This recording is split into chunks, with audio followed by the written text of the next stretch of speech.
Britain feels like it's on the brink. Words like civil war and crisis of democracy are being thrown around. But how did we get here? In the past few weeks, I've had countless comments asking me what I think about Britain right now. Immigration rows, arrests over social media posts, concerns about free speech, even stories of English flags being taken down in small towns. All of it has created this sense that ordinary people are being silenced. And then came one story that seemed to capture the frustration perfectly. A 12-year-old girl at Bilton School in Warwickshire was barred from Culture Day simply because she wore a Union Jack dress. She'd even prepared a speech about British values, things like tea, fish and chips, fairness, politeness, but the school told her only other cultures could be celebrated. The backlash was so fierce, the school ended up closing early after receiving threats. Moments like this explain why so many people feel something is badly broken in Britain, and it all seems to be building toward one defining moment, the 13th of September. London is set to host what organisers are calling the biggest free speech rally in British history, and at the centre of it all is Tommy Robinson, a man with no political party, a long criminal record, and yet in this moment of crisis, a figure many people are rallying behind as trust in government collapses. Robinson himself claims between 500,000 and 1 million people could march through London that day. Now, that figure hasn't been independently verified, but to his supporters, the numbers do not matter. It's about showing strength and proving that their voices can't be ignored.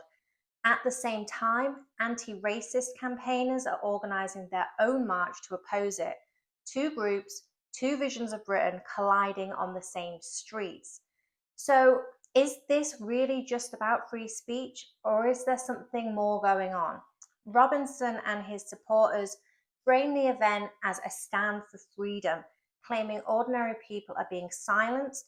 They say that this rally is about pushing back against online censorship under laws like the Online Safety Act, resisting government overreach and what they call cancel culture, and celebrating national identity under the slogan Unite the Kingdom.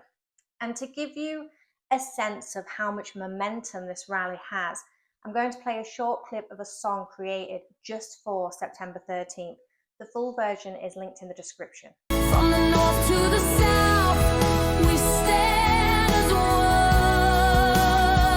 The fight for our country has just begun. But of course, Tommy Robinson himself is a controversial figure.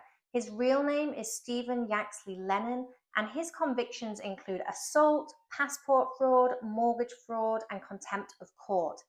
His critics point to this as evidence of extremism. His supporters argue it shows he's been relentlessly targeted by the establishment for daring to speak out. Whichever way you see it, his legal history is part of why he remains such a lightning rod in British politics. This rally is coming against a backdrop of deepening anger across the country. The 2024 Southport stabbings led to riots after false claims online said the attacker was an asylum seeker. Those lies spread faster than the truth, and they poured fuel on an already raw situation. Many people felt mainstream outlets were holding back on the facts, which looked to them like a cover-up. Social media filled the gap with sensational falsehoods, and that mismatch deepened public distrust in both the press and the authorities. Later reports concluded that both police and tech platforms were completely caught off guard. They had no real way to stop or respond to the tidal wave of misinformation, leaving communities to pay the price. In response, policing shifted toward monitoring what people say online. Suddenly, arrests weren't just about what people did, they were about what people posted. And that brings us to one of the most high-profile examples yet. On the 1st of September this year, Graham Linehan, an Irish TV comedy writer, was arrested by 5 armed officers at Heathrow Airport over 3 social media posts on X. He was detained on suspicion of inciting violence, released on bail, and banned from posting on X. His arrest sparked fierce debate. Was the policing going too far, or was it a necessary step to prevent harm? For many, it felt like another blow to their freedoms. What began as anger over misinformation has now turned into anger over censorship. Ordinary Britons are questioning whether the state has gone too far in deciding what can and cannot be said. Even internationally, concerns have been raised. The US State Department has flagged a decline in free speech protections in the UK. And on top of online censorship, anger has spilled into the streets. Towns across Britain have seen anti-immigration demonstrations, particularly outside hotels housing asylum seekers. For supporters, these protests are about frustration with government policy. For critics, they reveal growing hostility and division. Either way, they've become another battleground in the free speech debate, with protesters claiming their voices are being criminalized. And then came the Public Order Act of 2023. This law gave police sweeping powers to clamp down on demonstrations. Supporters say it's about protecting public safety. Opponents argue it's about silencing dissent. The result? A growing sense that free expression is under siege, not only online, but on Britain's streets as well. That's why Robinson's rally feels to many like a chance to push back against years of restrictions and frustrations. But there's another side to this story. Groups like Stand Up to Racism and other left-leaning organizations argue Robinson's movement is rooted in far-right politics and cannot be separated from racism and Islamophobia. They see the free speech message as a smokescreen, a way to give extremist ideas legitimacy. Their counter-march is designed to show that Britain rejects division and to make sure Robinson's rally does not go unchallenged. So what's really going on here? Is Britain actually heading towards civil war? Some commenters think so. David Betts, a war studies professor at King's College London, has warned that Britain faces a genuine risk of civil conflict within 5 years. He points to political polarization, feral cities, and failing institutions as potential triggers.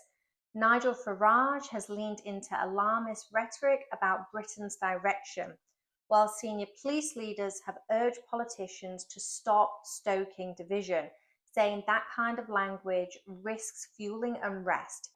Whether or not you believe those warnings, the fact they're being voiced at all shows how seriously people are taking the divides facing Britain today. But here's why I don't believe Britain is on the verge of a civil war. When people hear civil war, they think of armed groups, organized battles, and a country literally tearing itself apart. That's not what we're seeing here. Yes, Britain has had riots, protests, and ugly clashes in the streets, but riots are short bursts of anger.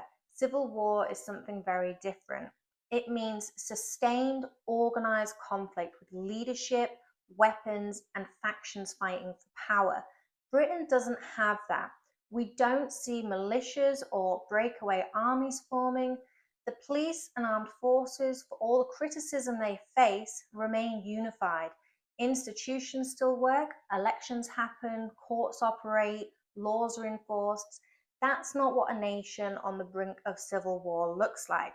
What we are experiencing is a culture war, a battle fought not with guns, but with words, protests, laws, and social media.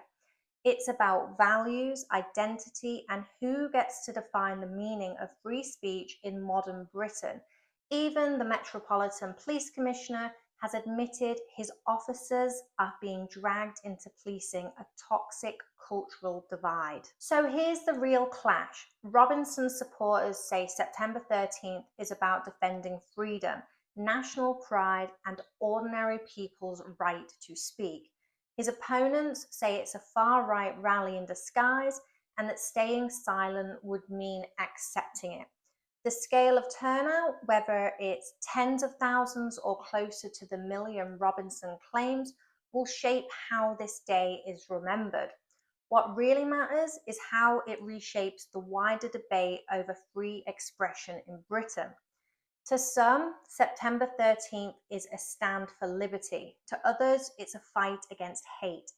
Either way, it's a snapshot of a nation divided and a moment that could leave its own mark in history. And it raises a question. If a million people really are willing to march for this, would a million people be willing to enlist if Britain ever faced another war? Passion like this can shape nations, but where it leads is always the question.